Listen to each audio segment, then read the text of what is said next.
Bonjour, bienvenue dans AGA Server.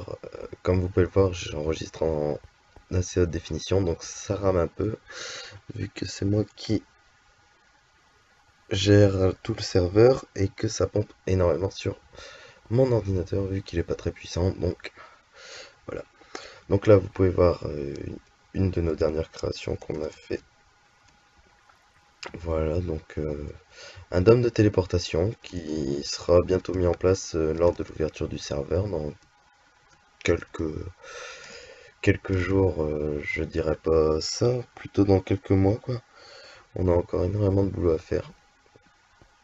Donc, c'est ma première vidéo, donc pour l'instant, j'ai pas encore installé de logiciel, donc je ne fais pas encore de montage. Donc voilà, vous avez les escaliers pour monter en haut de la pyramide, ici pour descendre. Vraiment,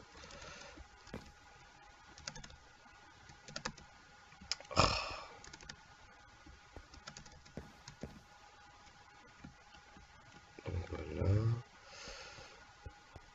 voilà, donc voilà. Donc là, vous voyez, on a une porte.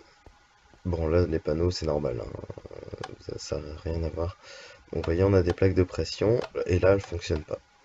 Donc, pourquoi elles fonctionnent pas, et qu'elles fonctionneront après. Donc là, pour l'instant, j'ai ordonné au système que j'ai fait en dessous de ne pas fonctionner pour l'instant, parce que je veux que ça reste en permanence ouvert. Donc voilà. Donc là, on a deux salles, le mode survie, le mode Hunger Game aussi, qui est plutôt pas mal. Donc voilà, donc là, vous voyez, la porte principale, je verrouille la porte.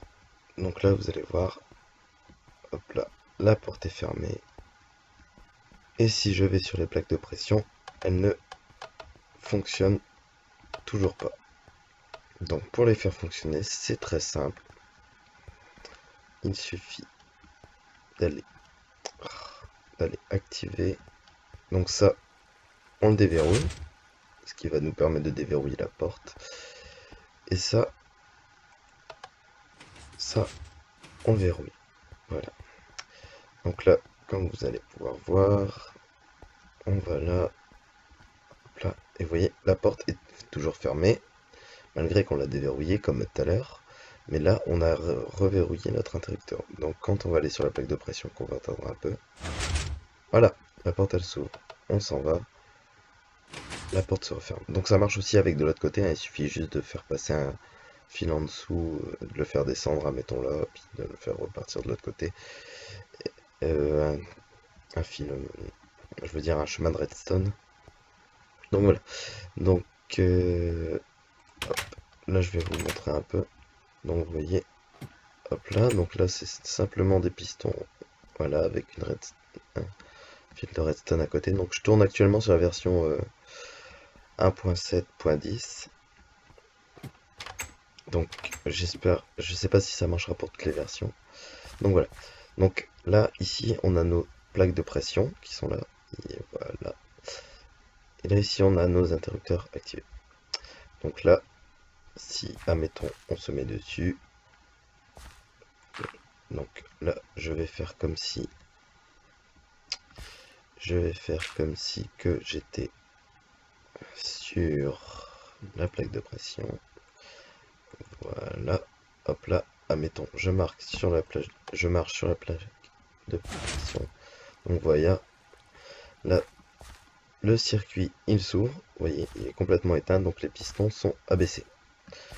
On peut le voir ici, vous voyez, ils sont rétractés. Donc j'ai mis 3 pistons comme ça, après on peut en mettre autant qu'on veut, quoi, ça marche avec de plus grandes portes, moi il m'a fallu une petite, alors du coup, vous pouvez régler le temps, donc voilà. Donc là, admettons, voilà, clac, hop là. Donc là, voilà, le circuit s'est refermé. Donc il faut faire une porte à double autorisation.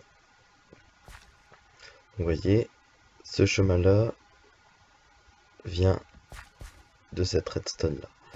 Donc on doit lui dire que celle-là doit être allumée pour pouvoir éteindre la lampe et pour pouvoir allumer celle-là et ainsi de suite.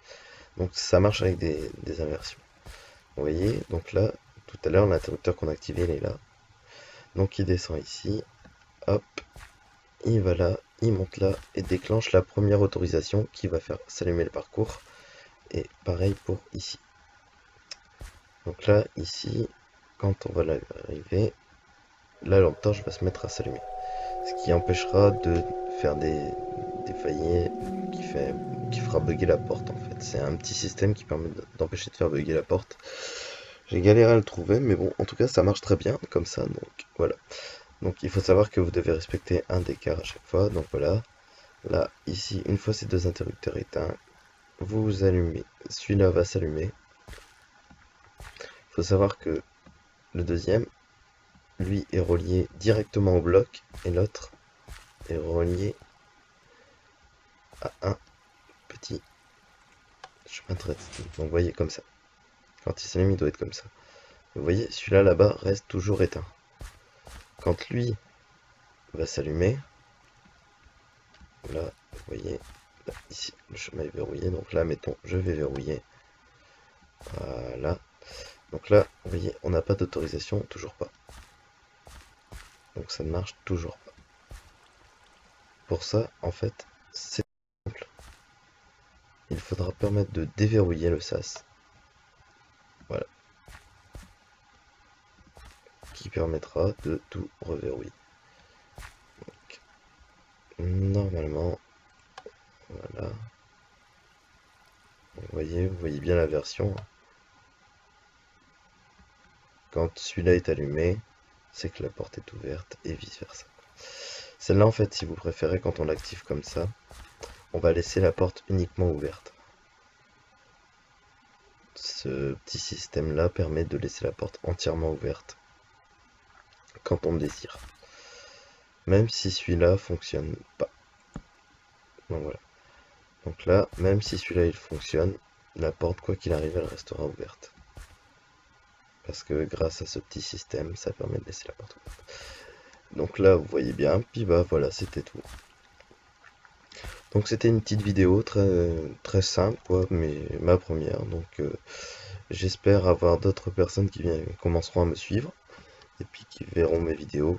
On va essayer de s'améliorer de plus en plus, hein. Pour l'instant, je suis encore tout seul avec mon autre admin qui est lui actuellement en train de bosser, mais bon. Donc voilà, bah, je vous dis écoutez, à bientôt j'espère, et puis bah, bonne continuation sur le jeu Minecraft. Allez, salut!